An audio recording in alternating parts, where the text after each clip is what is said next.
waxaana wanaagsan daawadayaal waa mar kale iyo barnaamijkeennii xogta dahsoon oo aynu ku soo qaadanayno nuxurka khudbaddii madaxweynaha dalka Mareykanka ee xilligiisu dhammaaday Donald Trump uu habeennimadii xalay ummadda dalkiisa u jeediyey khudbadda oo uu ku sagootinayay muddadii 4 sannadood ahayd ee uu aqalka cad ku sugnaa. madaxweynihii dalka Mareykanka Donald Trump ayaa khudbad uu kaga hadlay arrimo badan oo ay ka mid yihiin waxyaabihii muddada u qabsoomay, caqabadihii ka hor yimi iyo himiladiisii ku aadanayd halka uu la doonayay Mareykanka. waxa uu habeenkii xalay u jeediyey dadweynaha dalka Mareykanka. My fellow Americans, 4 years ago we launched a great national effort to rebuild our country, to renew its spirit, and to restore the allegiance of this government to its citizens. In short, we embarked on a mission to make America great again for all Americans. As I conclude my term as the 45th President of the United States, I stand before you truly proud of what we have achieved together. madaxweynaha xilligiisu dhammaaday Donald Trump waxa uu sheegay in iyadoo ay caawa gebageba u tahay xilligiisii madaxweynenimo uu shacabka Mareykanka hortooda ku taagan yahay isagoo han weyn oo ku qanacsan wixii ay sida wada jirka u soo qabteen. xukuumadda cusubna waxaan u rajaynayaa buur inay guulaysato, waxaana uu ka dalbaday inay nasiib wanaag fishaan. dadkii la soo shaqeeyay ayuu sheegay inay mudan yihiin in dadaalkoodii looga mahadnaqo, waxaana uu dadka ka bilaabay xubnaha qoyskiisa sida xaaskiisa, inantiisa Ivanka Trump iyo inanka aan sodoga u ahay buuri ee Gary Kushner. intaa kadibna waxa uu mahad celiyay madaxweyne ku-xigeenkiisii Mike Pence, xaaskiisa iyo qoyska reer Pence oo dhan iyo xubnihii kale ee xukuumaddiisa ka soo shaqeeyay, kuwaas oo ku sifeeyay inay qulubtooda iyo laxaadkoodaba u haniyeeyeen dalkooda Mareykanka. Donald Trump ayaa sidoo kale waxa uu mahadnaqay ciidanka sirdoonka qarsoodiga ee ilaalada madaxweynaha iyo madaxweyne ku-xigeenka qaabilsan iyo howlwaladii kale ee aqalka cad ka shaqaynayay iyo dhammaan buuri shacabka Mareykanka.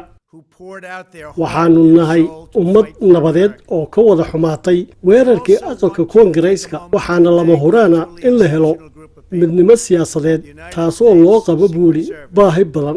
My family and I will forever be in your debt. 4 years ago, I came to Washington as the only true outsider ever to win the presidency. I had not spent my career as a politician, but as a builder looking at open skylines and imagining infinite possibilities. I ran for president because I knew there were towering new summits for America just waiting to be scaled.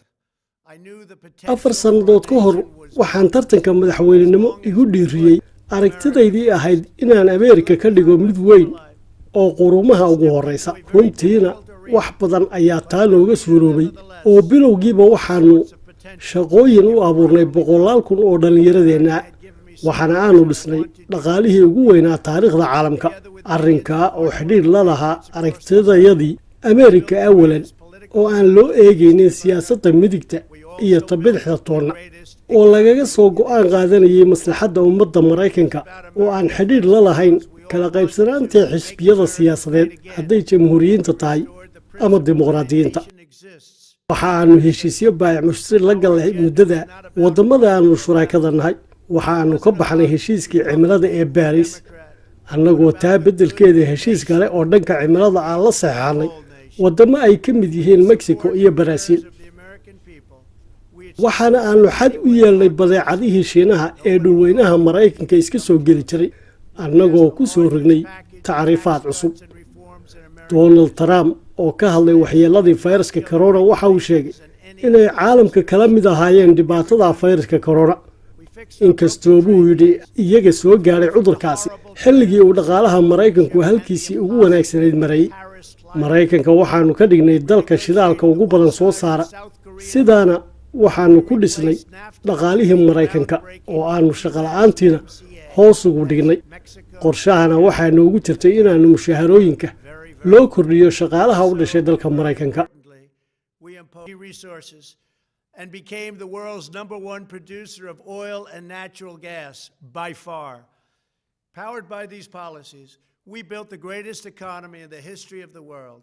we reignited America's job creation and achieved record low unemployment for African Americans, Hispanic Americans, Asian Americans, women, almost everyone.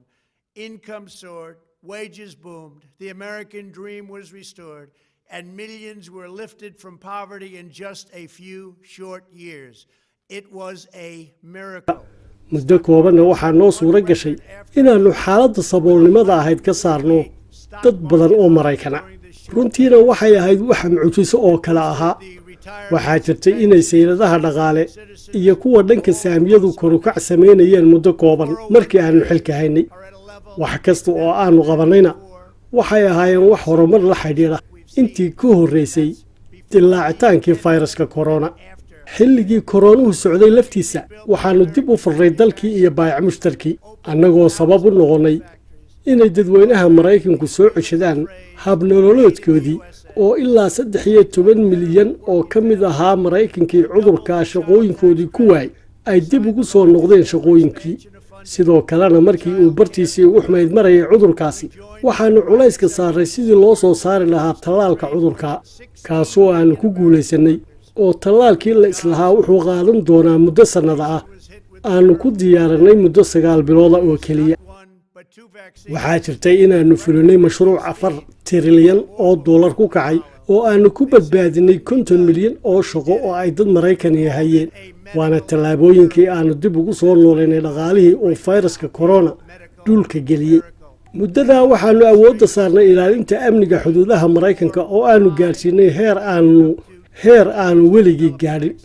waxaannu qalabaynay geesiyaasha ilaalada xuduudaha gudaha iyo dibaddana waxaannu Maraykanka ka dhignay mid awood badan oo ixtiraam ka haysata caalamka intiisa kale. waxaana aan idinka baryayaa in aydaan luminin ixtiraamka.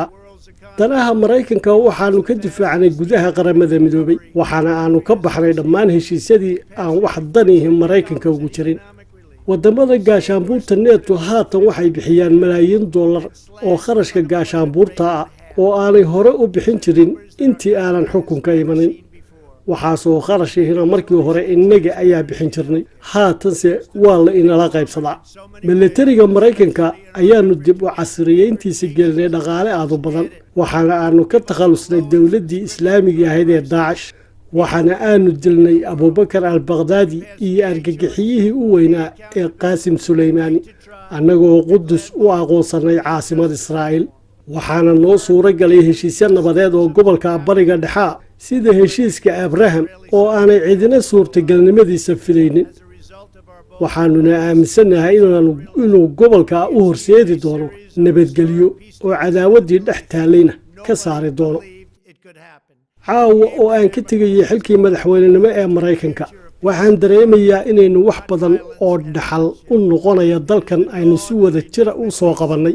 waxaan kaloo dareemayaa in khataro Maraykanka haystaa ay jiraan oo inkasta oo ay khataraha badankoodu dibadda inagaga imanayaan haddana khatarta ugu weyni waa innaga oo kalsoonida nafteenna weyna oo garan weyna tayadeenna iyo tamarteenna ilaashana kari weyna qayimkeenna iyo mabaadi'da aynu rumaysannahay oo xudun u ah midnimadeenna iyo wadajirkeenna.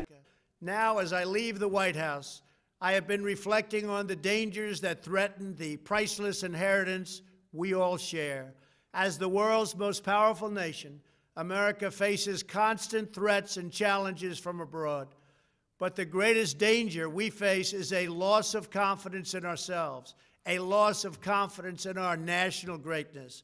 A nation is only as strong as its spirit. We are only as dynamic as our pride. We are only as vibrant as the faith that beats in the hearts of our people. No nation can long thrive that loses faith in its own values, history, and heroes, for these are the very sources of our unity and our vitality. What has always allowed America to prevail and triumph over the great challenges of the past has been an unyielding and unashamed conviction in the nobility of our country and its unique purpose in history. We must never lose this conviction. We must never forsake our belief in America. The key to national greatness lies in sustaining and instilling our shared national identity. That means focusing on what we have in common, the heritage that we all share.